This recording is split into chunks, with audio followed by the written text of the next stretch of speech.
Hello again, figure collectors. So I was walking through one of my used toy stores, and I found these for sale. Yeah, these are quite old. My research tells me these are from the early 2000s, and they're put out by a brand called Hobby Base. And what they are 1/35th scale armored fighting suits from a franchise called Maschinen Krieger. I'm probably not pronouncing that correctly.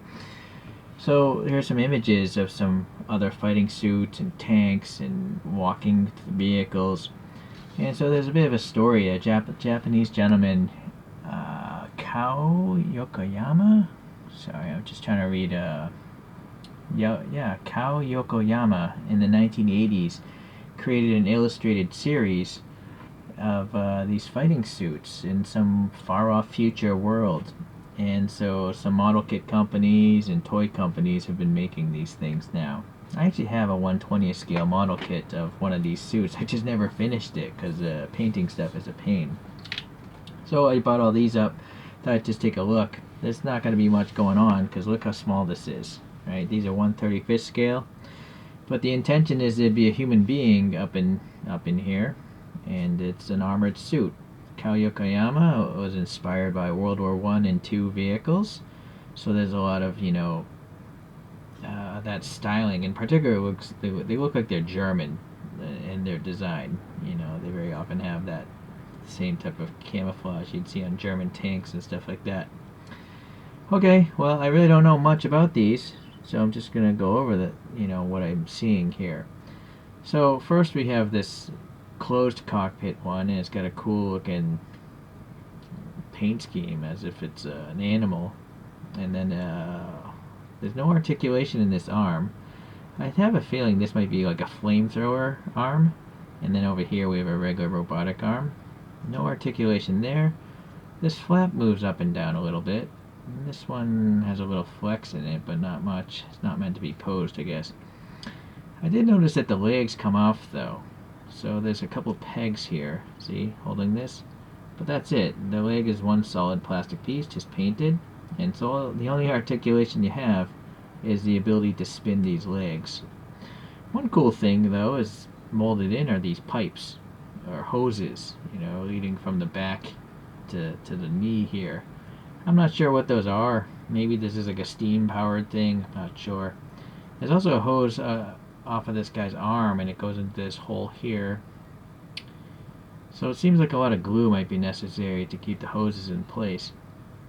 But there's some sort of machine back here. It looks like, a one-cylinder engine or something hanging off the back. Maybe it's for fresh air or something like that.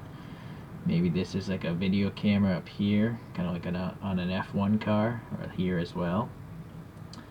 So it's pretty interesting. And so all you can really do is just pose the feet, right? So that's what's going on with this guy.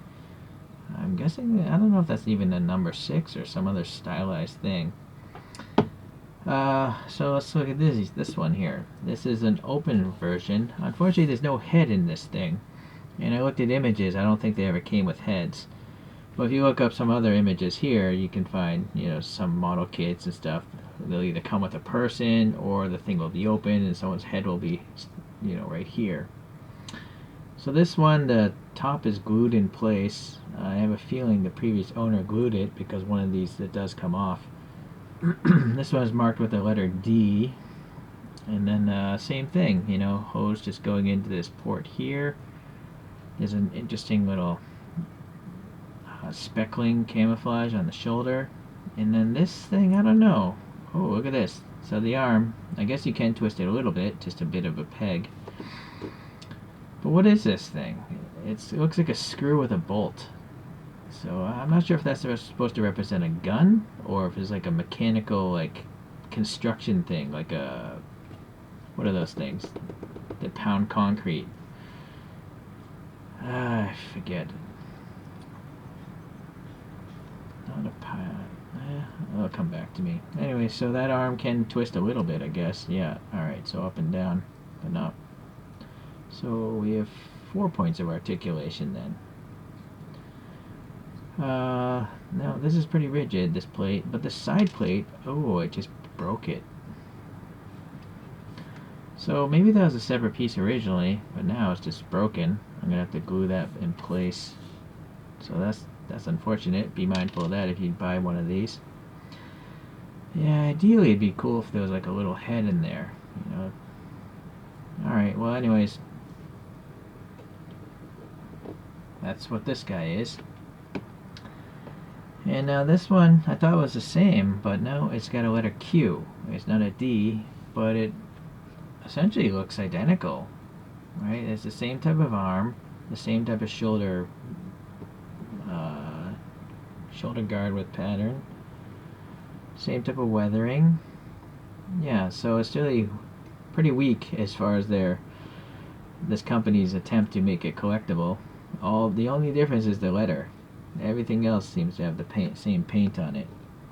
Alright, so I'm not going to mess with that. So I can see a little shininess in there. So that thing is glued in place. That's why it broke when I tried to twist it. But this one, see, this does come off. So I'm going to guess maybe originally all this stuff is just a friction fit. But whoever owned this before went and glued it because the stuff just kept on falling off. Which, yeah, alright. So now this is the letter Q one, but with the closed canopy. So it's now fully armored, and bullets would fly off of it if it was being shot at. Okay. Yeah, let's see if I noticed that having these hoses in these holes is near impossible, at least these lower holes.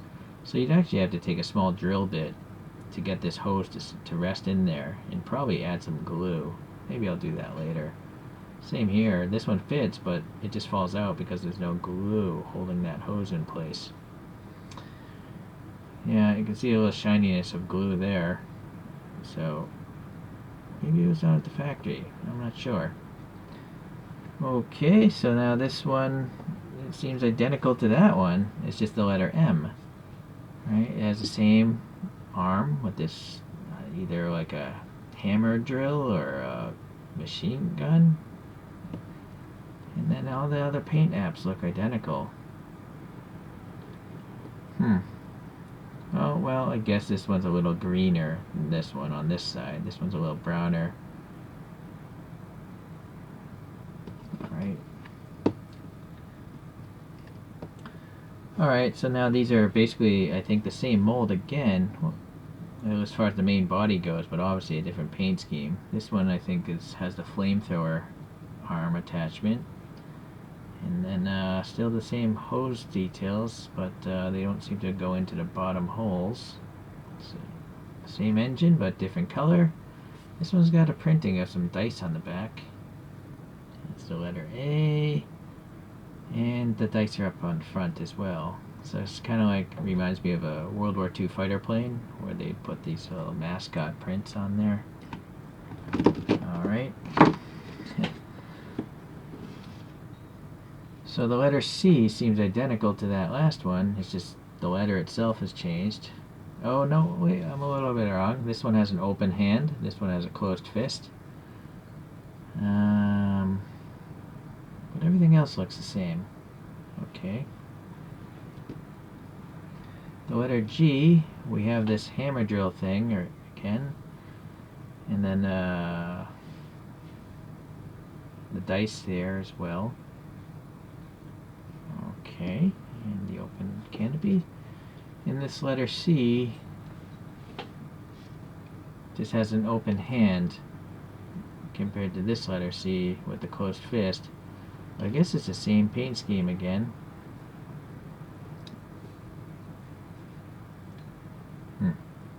Alright. So, very close to being duplicates. Oh well. I didn't pay a great deal of money. Well, they weren't cheap, but they weren't super expensive either, considering they're 20 years old. Alright, well, anyways, I thought I'd just share this with you guys. If you're into making models, you'd probably want to buy the model kits, because they can obviously have more detail.